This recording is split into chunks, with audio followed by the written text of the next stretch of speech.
माननीय सभासदों, माननीय उपसभापति जी,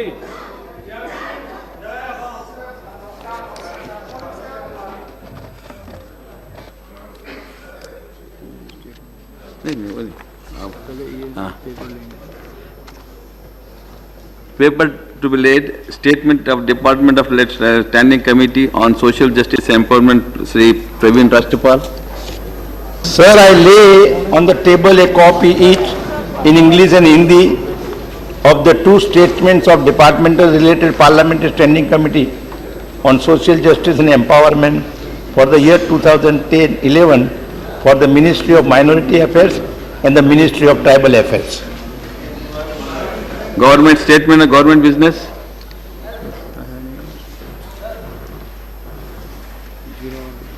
Zero hours. Sri Rajniti Prasad.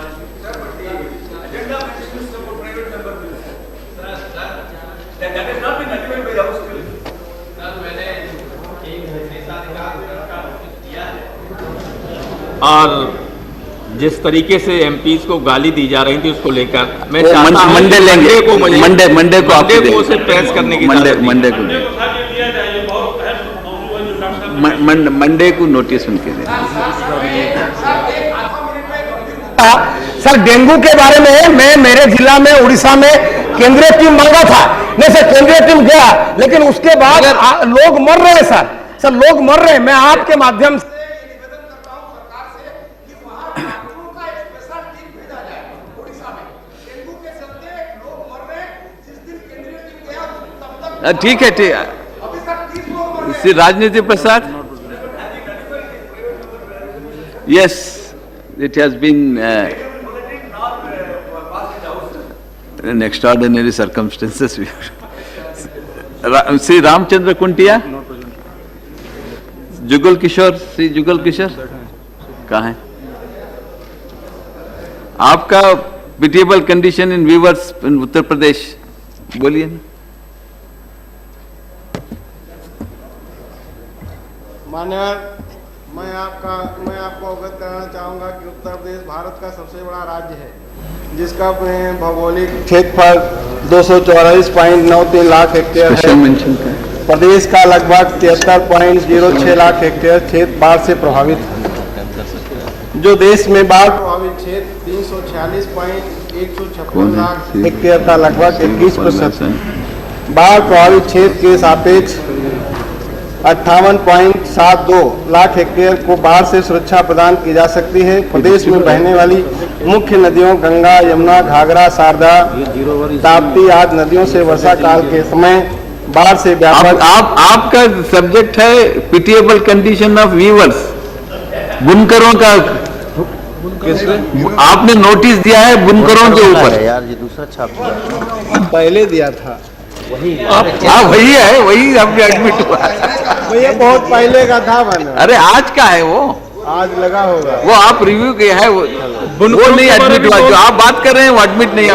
बुनकरों का भी बोल दो, बुनकरों का भी बहुत मसले हैं। नहीं, व्यूवर्स का बोलो आप, बुनकरों का भी बोलो ना। नहीं, दोनों बोल नहीं सकते। जो एडमिट हुआ है वही बोले। सारी मानवर मैं उसपे भी आ रहा हूँ। अरे मानवर मैं उसपे भी बोलना चाह रहा हूँ। नहीं, अब बाढ़ के ऊपर उत्तर प्रदेश का हो गया है जी, करीमपुरी दूसरे बुनकरों के ऊपर नहीं, आप दे दे। आपका नोटिस है बुनकरों के ऊपर, उस पर बोलिए। जी मानवर, वही एडमिट हुआ है। मानवर उत्तर प्रदेश में टाइम दे दो 3 मिनट जी। जो बुनकरों की समस्या है, बड़ी भीषण समस्या है मानवर।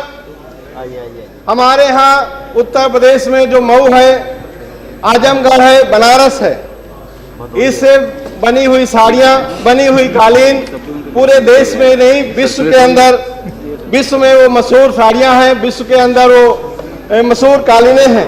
लेकिन उनकी समस्या, चाहे बिजली की समस्या हो, और उन पर सब्सिडी भी नहीं दी जाती है। मान्यवर, उनके निदान के लिए भारत सरकार को सोचना चाहिए। आज जो बुनकर जो बड़े पैमाने पर उधर रह रहे हैं, केडी सिंह नहीं है, उधर उनके खाने पीने की भी समस्याएं पैदा हुई हैं। राजू भी नहीं। भारत सरकार उनके ऊपर, यहाँ से जो भी भारत सरकार का प्रतिनिधि जाता है, माननीय केंद्र सरकार से भी मंत्री गए और बनारस में जाकर के उनकी समस्याओं को सुलझाने के लिए उनके पैकेज का भी ऐलान किया, लेकिन आज तक उनकी समस्याओं को नहीं सुलझाया गया, ना उनको पैकेज दिया गया है। सीमित संसाधनों के चलते उत्तर प्रदेश की सरकार ने उनकी समस्याओं को बहुत सुलझाया है, बिजली की दरों को कमी किया है, उनको सब्सिडी दी है, लेकिन माननीय केंद्र सरकार से जो समस्याएं जो केंद्र सरकार से जो मदद मिलनी चाहिए नहीं मिली है। इसलिए माननीय मैं अनुरोध बोलने दो ना यार, टाइम किल करो ना यार, बोलने दो। अब इसे बुलाओ ना किसी को।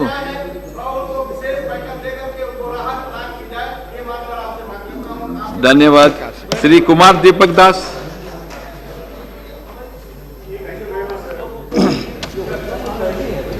Sir, kerosene explosion in Assam is spreading like anything, sir. The incident of kerosene explosion is take place in Dhuburi, Borpeta, Bongaigaon, Karimganj, Karbi Angalam, Kamrup district in Assam, and spreading to other districts day by day. Till that, more than 20% died and more than 100 people injured, or most of them are BPL people, and most of them are minority people. Among them, most of them are women. Sir, kerosene blast took place through the kerosene stove and kerosene lamp. Those families who are affected, they have no such electricity facilities. Most of them cannot afford the service of electricity. They use of kerosene oil for their kitchen stove and for lighting the lamp. Sir, various district authority has passed ban order of the usage of the kerosene, but the authority did not arrange any alternative arrangement for the benefit of the BPL people so that they can have light in the night or prepare their food alternatively. The local authority of the petroleum ministry or the PSU, which are looking after the production of and distribution of kerosene, is not taking the issue so seriously. I therefore ask upon the government and the concerned ministry to take up the issue seriously and make an inquiry on the matter and send a high-level expert group to assess the situation and to give adequate compensation to those family who are affected with this explosion. Thank you very much. Thank you. Special mention, Sri Gopal Vyas.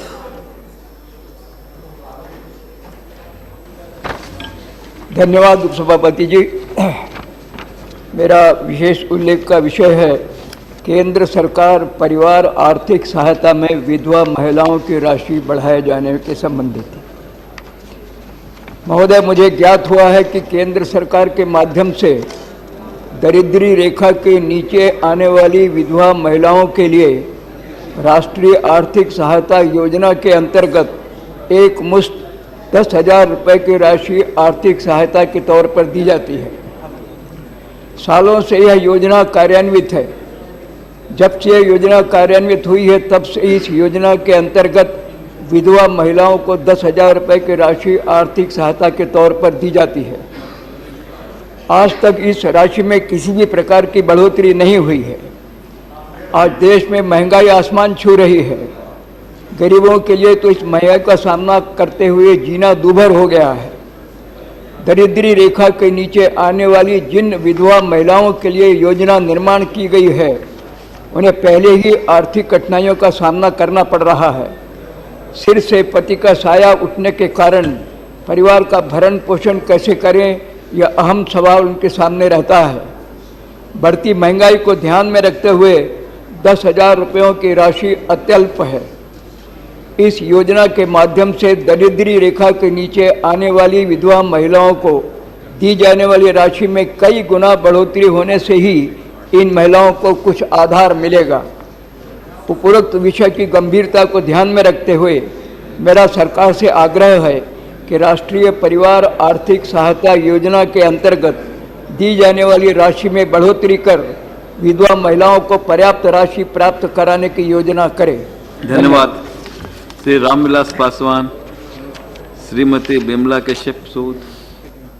Shrimati Bimla Kashyap. सभापति जी धन्यवाद। महोदय, बस मैं आपके माध्यम से rail मंत्री का ध्यान इधर आकर्षित करना चाहती हूँ। वर्ष 2005 में स्वयं माननीय प्रधानमंत्री जी ने हिमाचल के दौरे पर हिमाचल सरकार से वायदा किया था कि नंगल तलवाड़ा रेल लाइन का कार्य 2008 तक पूरा कर दिया जाएगा। रेल मंत्रालय ने भी इस रेल लाइन हेतु रेल बजट के अलावा 270 करोड़ रुपए की अतिरिक्त धनराशि देने का वायदा किया था, परंतु अभी ऊना से अंब अंदौरा तक मात्र 44 किलोमीटर की ही बन पाया है और शेष 39 किलोमीटर रेल लाइन तरवाड़ा तक अभी बननी बाकी है। दूसरी बात मैं रेल मंत्री जी के ध्यान में लाना चाहूंगी आपके माध्यम से कि हिमाचल प्रदेश का वर्ष 2010-11 वित्तीय वर्ष का रेलवे बजट 50 करोड़ था, जिसे घटाकर 38 करोड़ कर दिया गया। 12 करोड़ का इसमें काट दिया गया और 2011-12 में 23 करोड़ बजट रखा गया था, उसको भी घटाकर 10 करोड़ कर दिया गया, यानी 13 करोड़ की यहाँ भी कटौती की गई। महोदय, हमने सोचा था कि हिमाचल प्रदेश सीमा से लगता एक पहाड़ी क्षेत्र है तथा पर्यटन की भी यहाँ अपार संभावनाएं हैं। इसके प्रत्येक जिले को रेलवे लाइन से जोड़ा जाएगा, लेकिन ऐसा नहीं हुआ। हिमाचल प्रदेश के साथ इस तरह का भेदभाव क्यों, जबकि हिमाचल प्रदेश में आने जाने का एकमात्र साधन केवल सड़क ही है और हवाई यात्रा की भी संभावना नहीं है। मान्यवर यदि रेल यातायात नहीं देंगे तो हिमाचल का विकास रुक जाएगा। अतः आपके माध्यम से मेरा रेल मंत्री जी से विशेष अनुरोध है कि 12-13 के वित्तीय वर्ष के लिए हिमाचल प्रदेश का रेलवे बजट बढ़ाया जाए और नंगल तलवाड़ा रेल लाइन और बिलासपुर पानूबली रेल लाइन को जल्दी से जल्दी बनाकर तैयार की जाए। धन्यवाद। यस श्री रामविलास पासवान जी। उपाध्यक्ष जी, भारत सरकार एमसीआई ने एमबीबीएस एवं स्नातकोत्तर चिकित्सा पाठ्यक्रमों में दाखिला हेतु राष्ट्रीय पात्रता एवं प्रवेश परीक्षा का आयोजन करने का निर्णय लिया है। केंद्र राज्य सरकार के साथ साथ सभी निजी वित्तीय सहायता प्राप्त वित्त रहित अल्पसंख्यक एवं गैर अल्पसंख्यक चिकित्सा संस्थानों को इसके दायरे में रखा गया है, परंतु एम्स नई दिल्ली एवं पीजीआई चंडीगढ़ को इस चयन प्रक्रिया से मुक्त किया गया है। यह निर्णय संविधान के भाग 3 अनुच्छेद 31 द्वारा अल्पसंख्यक समुदाय को प्रदत्त उन अधिकारों का अतिक्रमण है जिसके द्वारा अल्पसंख्यक समुदाय को उनके इच्छा अनुसार शिक्षण संस्थान खोलने एवं उसके प्रबंधन का पूर्ण अधिकार प्रदत्त है।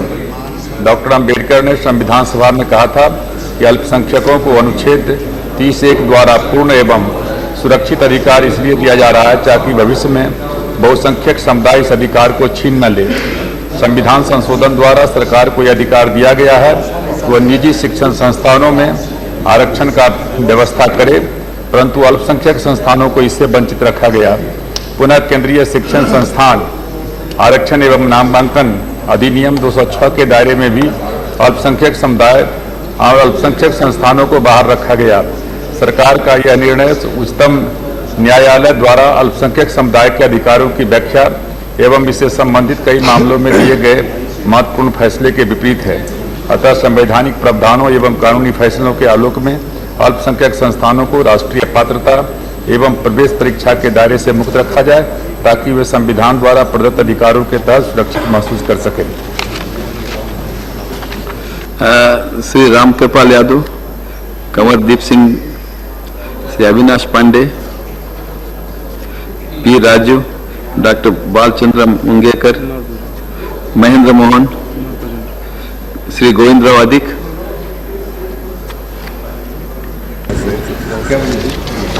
Thank you, sir, very much. Sir, the subject matter I am going to mention here, with your permission, is regarding the development of infrastructure in border areas. Sir, I would like to raise the serious issue regarding the border road infrastructure development. The border roads which are being constructed are important roads not only from the security point of view of country, but they are equally important for the development of people residing in those areas. though lot of hue and cry has been made regarding the development of infrastructure in border areas, it has been noticed with concern that this development is far from satisfactory in border area. Hence, there is an urgent necessity to take corrective measures urgently for creating required infrastructure in the bordering area. Sir, it has been felt that there are lots of procedural hurdles like forest and wildlife clearances, which have already affected various projects adversely. Since the subject matter is under jurisdiction of various ministries, there is always apathy and non-cooperation with each other. The delay in granting various clearances just reflect the central government's helplessness, and it is also felt that the government is playing with a serious national security issue. Hence, corrective measures are required to be adopted to accelerate the developmental growth in the bordering areas. Sir, I would like to mention here again that it is also a matter of great concern that huge costs are required to be incurred for obtaining the forest and wildlife clearances, which is almost equal to the cost of project itself in some cases. Moreover, there is a need to change the total approach, since majority population residing in these areas are deprived from even basic needs. Hence, the project for uplifting their living status, which are pending for a long time, should also be given priority. Sir, lastly, I therefore urge upon the government to take immediate steps to accelerate the infrastructure development in the bordering area by appointing a single authority instead of so many ministries, which may expedite the matter and take necessary steps by coordinating with different departments for getting the clearances. Thank you. Yes. Sri Ali Anwar Ansar. शुक्रिया सभापति महोदय। Delhi university Bharat का सबसे बड़ा केंद्रीय विश्वविद्यालय है। इसके लिए संसाधन सरकार देती है, लेकिन समाचार पत्रों और केंद्रीय मानव संसाधन मंत्रालय के पत्र से जाहिर हुआ है कि इस विश्वविद्यालय में ओबीसी आरक्षण पर अमल नहीं किया जाता है। ऐसा स्नातक, स्नातकोत्तर, एमफिल और पीएचडी कोर्स में हो रहा है। आरटीआई से प्राप्त सूचना से यह जानकारी मिली है कि 2010-11 में विश्वविद्यालय के 30 कॉलेजों में कुल मिलाकर 54% ओबीसी सीटें खाली रखी गईं, जिसे बाद में जनरल कैटेगरी के छात्रों से भरा गया। कुल मिलाकर 7000 ओबीसी सीटें खाली रखने और बाद में जनरल में कन्वर्ट किए जाने का अनुमान है। यह संविधान के 93वें संशोधन और केंद्रीय शिक्षा संस्थान अधिनियम 2006 का उल्लंघन है, जिसके तहत केंद्रीय शिक्षा संस्थानों में 27% सीटें ओबीसी के लिए आरक्षित की गई हैं। यह तब किया जा रहा है जबकि दिल्ली विश्वविद्यालय ने ओबीसी कोटा लागू करने के लिए केंद्र सरकार से फंड भी लिया है। हैरत की बात है कि हाई कोर्ट के जिस जज के फैसले के आधार पर जेएनयू ने ओबीसी कोटा पूरी तरह लागू किया है, वहीं दिल्ली विश्वविद्यालय ने उसी जज के फैसले को दिल्ली हाई कोर्ट में चुनौती देकर ओबीसी आरक्षण को उलझा दिया है। ओबीसी के खिलाफ यह मुकदमा एलपीए 21/2011 दिल्ली विश्वविद्यालय सरकारी पैसे से लड़ रही है। इसके अलावा केंद्र सरकार के विश्वविद्यालयों में प्रोफेसर, एसोसिएट प्रोफेसर, रीडर स्तर पर आरक्षण नहीं दिया जा रहा है। आरटीआई से जानकारी मिली है कि 25 केंद्रीय विश्वविद्यालयों में प्रोफेसर के 2563 पदों में सिर्फ 4 ओबीसी और 11 पर एसटी और 25 पर एससी प्रोफेसर हैं। मानव संसाधन विकास मंत्रालय को उपरोक्त मामलों में तत्काल हस्तक्षेप करके संवैधानिक प्रावधानों और कानून का पालन सुनिश्चित करना चाहिए। धन्यवाद। Statement regarding government business, Sri Rajesh Shukla. I I rise to announce that government business during the week commencing Monday the 29th of August 2011 will consist of further consideration and passing of the following bills as passed by Lok Sabha. The State Bank of India Subsidiary Banks Laws Amendment Bill 2011 and the Indian Medical Council Amendment Bill 2011. Consideration and passing of the following bills as passed by Lok Sabha. The Institute of Technology Amendment Bill 2011, the National Institute of Technology Amendment Bill 2011, the Customs Amendment and Validation Bill 2011, the Indian Institute of Information Technology Design and Manufacturing Kanchipuram Bill 2011, the Educational Tribunal Bill 2010, consideration and passing of the following bills: the Copyright Amendment Bill 2010, the Central Educational Institutions Reservation and Admission Amendment Bill 2010, the Right of Children to Free and Compulsory Education Amendment Bill 2010, the Seeds Bill 2004 and the Pesticides Management Bill 2008. Thank you. Honorable members, at 12 o'clock we will be taking up the Honorable Finance Minister Pranab Mukherjee to make a statement on the issue relating to setting up of Lokpal. So there will be a discussion at 12 o'clock. The house is urgent till 12 o'clock.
माननीय सभासदों, माननीय सभापति जी,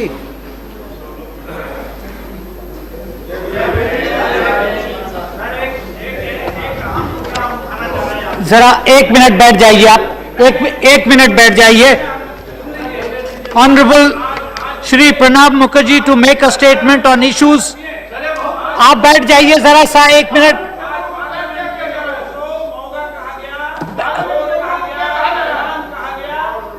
देखिए, ये सवाल आप 0 our में उठाते, आप बैठ जाइए प्लीज। भाई जरा सा बैठ जाइए। नहीं, राजनीति जी बैठ जाइए प्लीज प्लीज प्लीज। आप जरा बैठ जाइए। आप बैठ जाइए। नहीं, राजनीति जी प्लीज रिज्यूम योर प्लेस। आप जरा बैठ जाइए। आप बैठ जाइए, जब आपकी बारी आएगी तो आप बोलिएगा। नहीं, राजनीति जी प्लीज प्लीज प्लीज बैठ जाइए। Honourable Shri Pranab Mukherjee. Mr. Chairman, sir, I rise to make a statement on the issues relating to Lokpal, on which a vigorous debate has been going on both inside and outside Parliament. At the outset, I would like to once again request Sri Anna Hazare to end his fast in view of the appeal made by the Prime Minister in his statement in the other house, in view of the resolutions adopted by leaders assembled at an all political party meeting. I do hope Sri Hazare will respond and end his fast. Mr. Chairman, sir, I seek your indulgence to recount the sequence of events which has brought us to where we are today. On 5th of April 2011, Sri Anna Hazare went on an indefinite fast. Interlocutors between his representatives and those of the government discussed, he gave some conditions. Those conditions were accepted. On the 8th of April 2011, government constituted a joint drafting committee consisting of 10 members. Silence please. 5 अभी आ रही, 1 minute बैठ जाइए, अभी आ जाएगी भाई, 1 minute बैठ, अभी आ जाएगी, जरा बैठ जाइए। We'll see during the day so that it can be circulated. 1 minute, Naresh ji मिल रही है कॉपी आपको? आ रही है, अंग्रेजी मातृभाषा मान लीजिए, या तो अंग्रेजी मातृभाषा मान लीजिए। आ रही है तो मिल जाएगी, आ रही कॉपी भाई। इंटरप्रिटेशन चल रहा है, आप सुन सकते हैं हिंदी में। भाई सुनिए, आपको मिल जाएगी हिंदी में, बैठ जाइए, थोड़ा सब्र कीजिए। नहीं, देखिए आपको थोड़ी देर में मिल जाएगी, थोड़ा सब्र कीजिए। आप बैठ जाइए। ये एक बहुत महत्वपूर्ण मुद्दा है। मैं बाहर टेलीविजन पर सुन रहा था प्रणब बाबू को। प्रणब बाबू ने कहा कि सारा विश्व इसको देख रहा है और सारा देश भी देख रहा है, और लोकपाल विधेयक को लेकर जन आंदोलित है। लोग, सारे लोग देख रहे हैं, सारे लोग अंग्रेजी में नहीं जानते। मेरी बात सुन लो भाई, प्लीज प्लीज। अरे चाहते क्या हो? देखिए,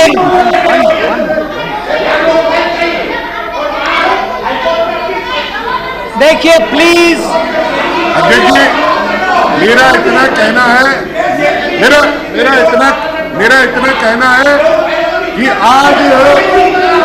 आज मैं समझता हूं कि इसका हिंदी ट्रांसलेशन नहीं हुआ है, पर हिंदी ट्रांसलेशन आगे से सदन को और सदन की कार्रवाई को इस तरह से मत किया जाए।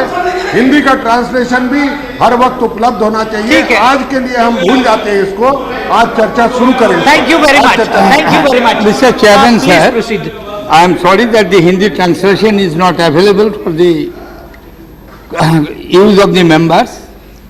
It was decided at late night yesterday, because we were discussing amongst the leader of the oppositions of various political parties. Situation is moving out of hand. A crisis has been created. It was decided that I will make a statement in both the houses, and the entire exercise was over around 11 a.m. in my office, 11 p.m. in my office. Yesterday, therefore, it was not possible. I agree that it is a lapse. But as I started my observations in the other house, that there are occasions when we shall have to rise, when we shall have to keep in mind that not all But on occasions, the issues which we discuss here or in the other house draw the attention of the entire nation. Substance is important. Format is also important. Form is also important. But sometimes it may happen. I regret that there has been a lapse on my part. That will be corrected. Shortly the Hindi translation will be given. But let us carry on the discussions. I would like to recollect. I would like to take the indulgence of this house, which more than often I have, short sir, because I think till today, since 1952 the house was constituted, I have the record that I had the privilege of serving this house for the longest period till now. I do not know, somebody else may break that record, but though I have left this house, but the house is kind enough and indulgent enough to bear with my indulgence, bear with my lapses on so many times. I am deeply grateful to that. I would like to recollect the chronology of the events with which I started, that what has led us to the situation where we are today. As I mentioned, on the 5th of April, Sri Anna Hazare sat on fast. We did not want him to continue on fast because from day one there was no doubt in the mind of the government that the issues on which Sri Anna Hazare and his colleagues are educating are genuine issue, are not a partisan issue, to eradicate corruption and to have an effective institution like Lokpal to tackle this issue. There is no two opinion in it. I am not going into the history of the Lokpal bill, how many times it came in course of reply. I may have to reiterate, but right now I would like to confine myself with some of these chronological events. So 8th of April we appointed the Joint Drafting Committee consisting of 10 members, 5 nominated by Sri Hazare, including himself, and 5 nominated by Prime Minister, with me as the chairman and Sri Shantibhushan as the co-chairman. Government representatives were all ministers. Sri Hazare ended his fast on the 9th of April 2011. The Joint Drafting Committee met 9 times from 16th of April to 21st of June. In the first meeting of Joint Drafting Committee on 16th April 2011, preliminary discussions were held to draft the legislation for the Lokpal. During the second meeting of the committee, 40 basic principles and the statement of objects and reasons were circulated by Sri Anna Hazare's team, which formed the basis of discussions in subsequent meetings. There were extensive deliberations on the basic principles, wherein the scope and vision of the proposed Lokpal were discussed. Of these 40 basic principles, some parts of my observations will not be in the statement I am making extempore to clarify, but I will authenticate the full statement which I am saying it and lay it on the table of the House. Please excuse me for that, because I think I would like to clarify this particular point, that out of 40 basic principles, 20 were agreed in principle, 20 were agreed, there were no problems. 7 were agreed with that legalistic languages have to be put, there was to be legal language as it would be the part of the law. And on 7 other issues there was agreement on principle, but it requires further discussion. That accounts for 34 of the 40 basic principles. but 66 issues were there where there were serious divergence of the views. I will narrate those 6 issues. The 6 major areas of divergence of views were: 1. Should one single act be provided for both Lokpal in the center and Lokayukt in the state? Would the state government be willing to accept a draft provision for the Lokayukt on the same lines as that of Lokpal? 2. Should the Prime Minister be brought within the purview of the Lokpal? If the answer is in affirmative, should there be a qualified inclusion? 3. Should judges of the Supreme Court and High Court be brought within the purview of the Lokpal? 4. Should the conduct of members of Parliament inside Parliament, their right to speak and right to vote, be brought within the purview of the Lokpal? Presently, such actions of the Parliament members are covered by Article 105, Clause 2 of the Constitution.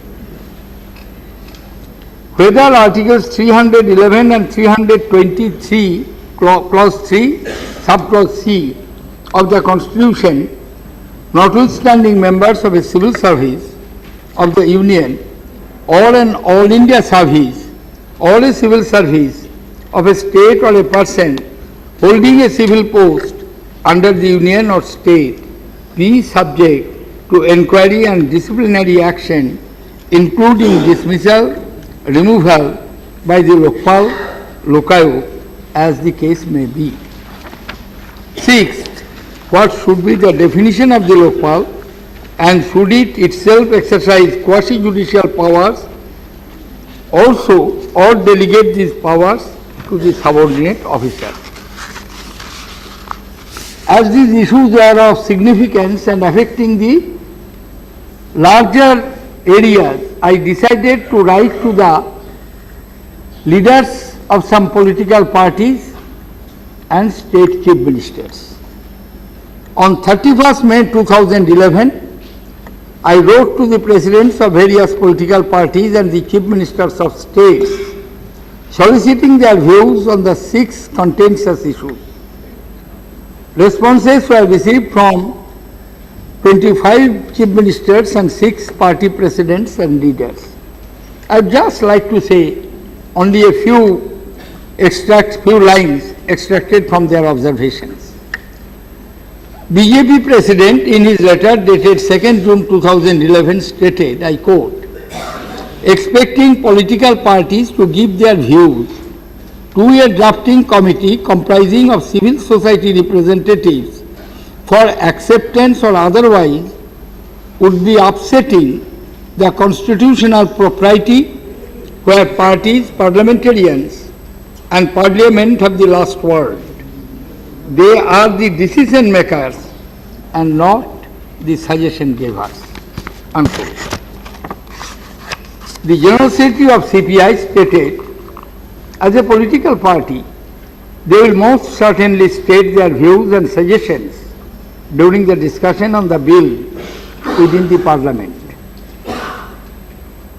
President of the BSP expressed her inability to respond to the issues raised as no BSP representative had been included in the discussion of the JDC. She also stated that in parliamentary democracy, the bill has to be examined by the Parliament and the Standing Committee where detailed discussions are held. The National General Secretary of the Samajwadi Party in his letter stated that government was holding a direct discussion with the so-called representatives of the civil society in the JDC. On the other hand, the leaders of the political parties have been sent a questionnaire. This was not acceptable to the Samajwadi Party and hence they will not send any reply. The Joint Drafting Committee, as I mentioned, met 9 times and concluded its deliberations on the 21st June 2011. and both sides exchanged their drafts for the Lokpal bill. Both these drafts were forwarded to the government for further action. To solicit the various views of various political parties, after this meeting, a meeting of all political parties was convened on 3rd July 2011. During discussions, the various representatives of political parties emphasized that, I am just mentioning 2 points, the supremacy of the Constitution of India has to be maintained, institutions of democracy cannot be undermined, and the checks and balances visualized in the Constitution cannot be adversely affected. Laws have to be made by the parliamentarians who are elected representatives of the country. Few nominated members of the drafting committee cannot have precedence over elected members of the parliament. At the end of the meeting, on its conclusion, it was unanimously resolved, and I quote the resolution, government should bring before the next session of parliament a strong and effective Lokpal bill following the established procedures. Mr. Chairman said, government exactly did the same. Whether it is strong or effective, it is for the judgment of this honorable House. This meeting was followed by an informal discussion by some of our colleagues, along with some of the leaders of some political parties, and their informal suggestions were also incorporated in the bill which was sent to the standing committee, which was introduced in the House. In pursuance of the directions of the all-party meeting, the government worked on the draft Lokpal bill prepared by the Joint Drafting Committee, and after following the formal process of interministerial consultation and cabinet approval, the bill was introduced in Parliament on 4th August 2011. Unfortunately, even the bill, before the bill could be introduced in the Parliament, Sri Anna Hazare's representatives restarted the agitation by burning copies of the draft Lokpal bill.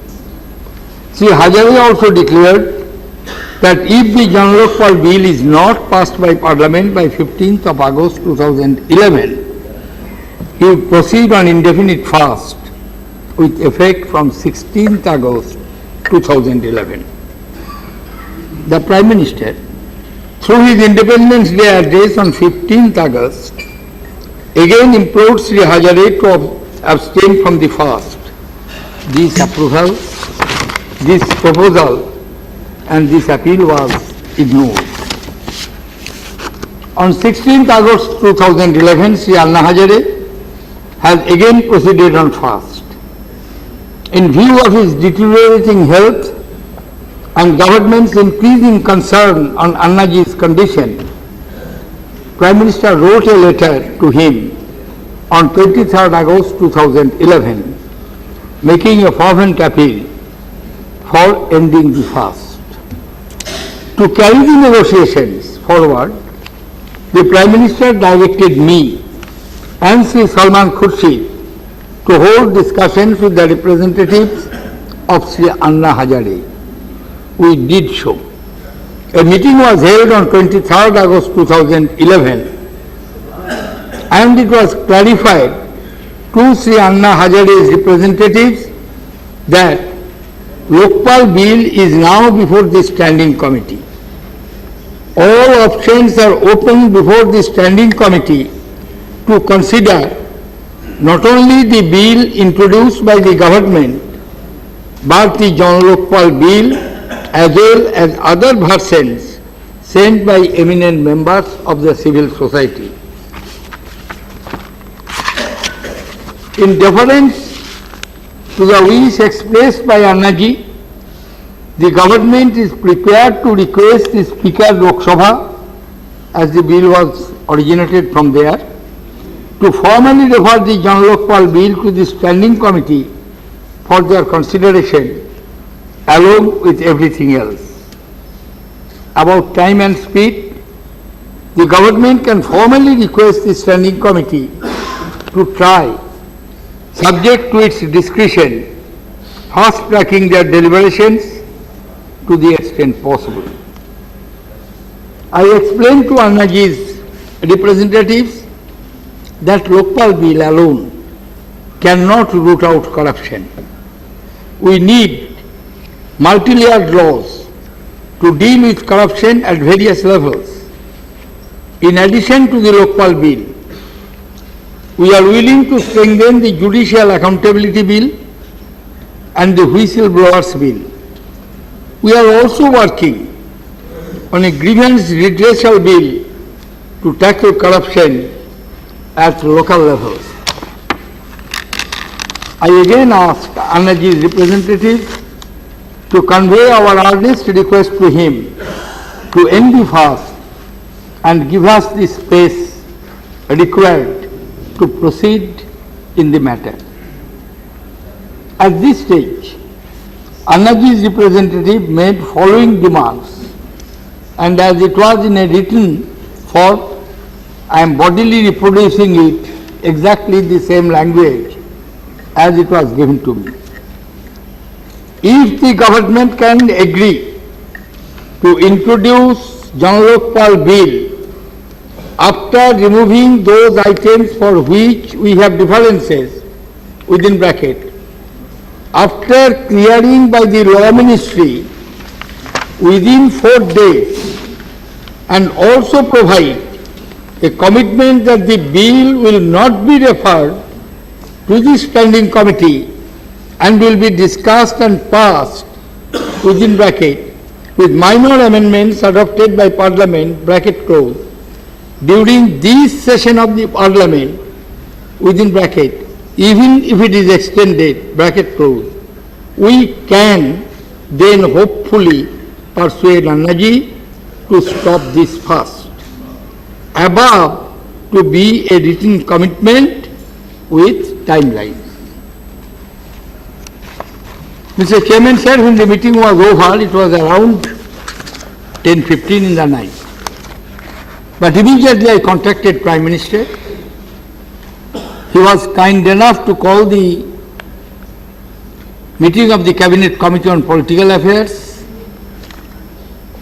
I explained what transpired, and Cabinet Committee on Political Affairs deliberated and took the decision, and they authorized me to convey this decision to them next day.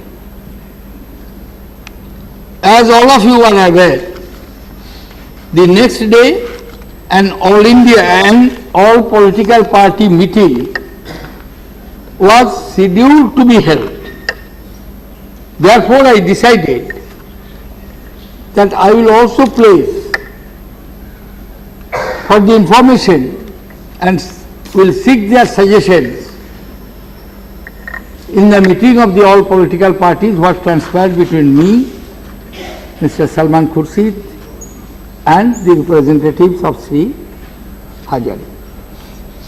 Annaji's representative also insisted upon the inclusion of following substantive issues as part of the John Lokpal bill: public grievances and citizens' charter, Lokayukt, and lower bureaucracy. I will come to these 3 items a little later, because these are the 3 items which are assumed importance now, because we are told that Sri Anna Hazare may take a decision how we, the members of Parliament, collectively respond to these issues. Therefore, I will raise these issues as I think would be proper to seek your considered views on those issues. At the conclusion of the meeting, Annaji's representatives were informed, that is next day, no, it is on the same day, At the conclusion of all-party meeting held on 24th August 2011, the following unanimous resolution was passed. And as I mentioned, I briefed the all-party meeting, who are present there, they will bear me out in details what transpired between me and the representatives of Sri Anna Hazare. I am quoting the resolution adopted by the all-party meeting. This meeting of all political parties in Parliament requests Sri Anna Hazare to end his fast.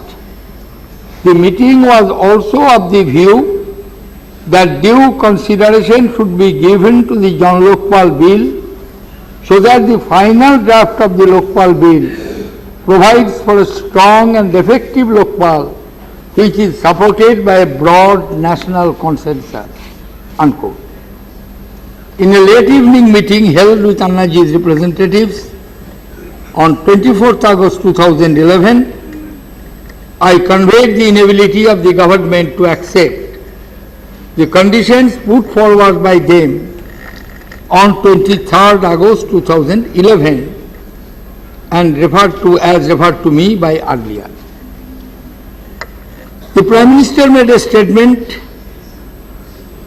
in the other house on 25th August 2011 reiterating our government's commitment to the passage of a strong Lokpal Bill. Prime Minister also stated that he would welcome the members of the House to discuss the Lokpal Bill before the Standing Committee, Jan Lokpal Bill, as well as other draft bills and views of members of the civil society which have been brought to the attention of the government. He stated, I believe that the entire House is committed to eradication of corruption at all levels. Mr. Chairman, sir, our government is committed, therefore, to bring appropriate legislation as well as put in place the mechanism that will reduce discretion, bring transparency in the functioning of the public offices, as well as take strong measures against those who indulge in corruption. Apart from other issues, the three issues that we need to discuss and which have assumed importance, as I stated earlier, I am placing it for the consideration of my distinguished colleagues in this House. Whether the jurisdiction of the Lokpal should cover all employees of the central government, whether it will be applicable through the institutions of the Lokayukt in all states, whether the Lokpal should have the power to punish all those who violate the grievance redressal mechanism to be put in place. I would request my distinguished colleagues to have an objective and dispassionate consideration of these issues, and if there be a broad consensus on these issues, Mr. Chairman, sir, on behalf of the government, I can assure you that we will be the part of consensus making, not consensus breaking, and we will go with the spirit of this House and the spirit of the other House. Therefore, my most fervent appeal to my colleagues in this House would be that this is very crucial. Please give your considered views on these issues. The specific issues raised by Sri Anna Hazare are important. They deserve our serious consideration. In case a consensus emerges at the end of the discussions, the Standing Committee will, in course of their deliberations, take into account their practicability, implementability and constitutionality. For everything that we do must be consistent with the principles enshrined within our constitutional framework. I believe that government has amply demonstrated that it is sensitive to Sri Hajare's movement, common man's concern about corruption. It has also requested Sri Anna Hazare ji to give up his fast by assuring him that all these issues raised by him will be discussed by standing committee in the House, and when we will finalize the Lokpal bill, all these will get adequately reflected. Before I conclude, Mr. Chairman, sir, I would like to make an appeal to my colleagues. As I mentioned earlier, that sometimes debate of this House and the other House draw attention of the people at large. What we are saying and what we are doing today is catching attention all over the country, because people are anxious what is going to happen, whether the impasse would be resolved. An expectation has been raised. Therefore, my respectful submission would be, let us rise to the occasion. Let us not indulge in triviality, scoring a brownie point here and there.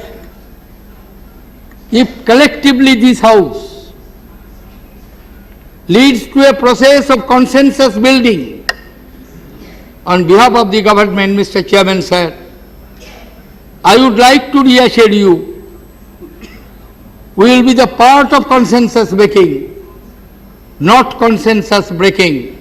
We will like to go with the wishes of the House as reflected by the observations of the members in a collective manner. With these words, I thank you, sir, for giving me this opportunity. Thank you, honorable members. If the House agrees, we can allocate 4 hours for issues relating to setting up.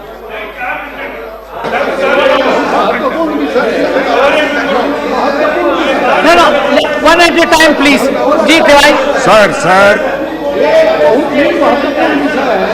1 minute, one at a time, please. I would like to know the views of the honorable members. Sir, it's a very important subject. It's a very important issue, and we request, sir, that there should not be any time limit. By evening we should finish it, but we should get all opportunities to ventilate our views on this subject, and there should not be any time limit on this. We would still need to allocate time 6 hours. to parties 6 hours and at least. members. 6 hours. आप You बताइए। can suspend the question hour. Suspend the lunch hour. Suspend the lunch hour 6 hours. घंटा का भी बंदा लोग नहीं मानते। उस हाउस में ये टाइम है 7 घंटे का, और ये अगर 7 घंटा में भी सब बात पूरी नहीं होती है तो टाइम को और एक्सटेंड किया जा सकता है। सर, ये टाइम को एक्सटेंड है 6 घंटा, और अगर बात पूरी नहीं होती है तो 6 घंटा को आगे भी बढ़ाया जा सकता है। ये बहुत महत्वपूर्ण विषय है। और सर, लंच आवर सस्पेंड करिए, लंच आवर सस्पेंड करिए, और आप 6 घंटे की डिस्कशन शुरू करिए। Sir, may I suggest, sir? Yes, please. I have one first amendment is from 4 to please increase it to 6 hours.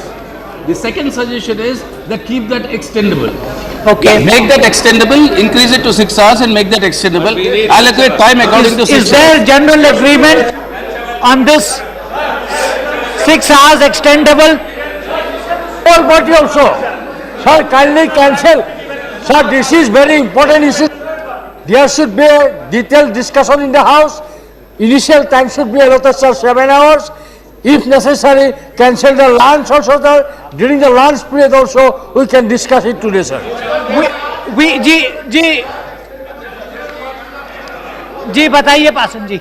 मेरा आग्रह है जी कि ये इतना हिस्टोरिकल डिबेट है, ये ऐतिहासिक क्षण है और इसमें हम लोग विक्टिम हो जाते हैं। बड़े बड़े दल को तो पूरा समय मिल जाता है, हम लोगों को पॉइंट ऑफ व्यू रखने में कहा जाता है 3 मिनट 5 मिनट। इसलिए ऐतिहासिक क्षण है, कोई टाइम का बंधन नहीं रहना चाहिए, यही हमारा आपसे आग्रह है। देखिए, अच्छा, all right, I have got the sense of the house. Honourable members, we will start with 6 hours extendable and no lunch break. Now I call on the first member, the honorable leader of opposition.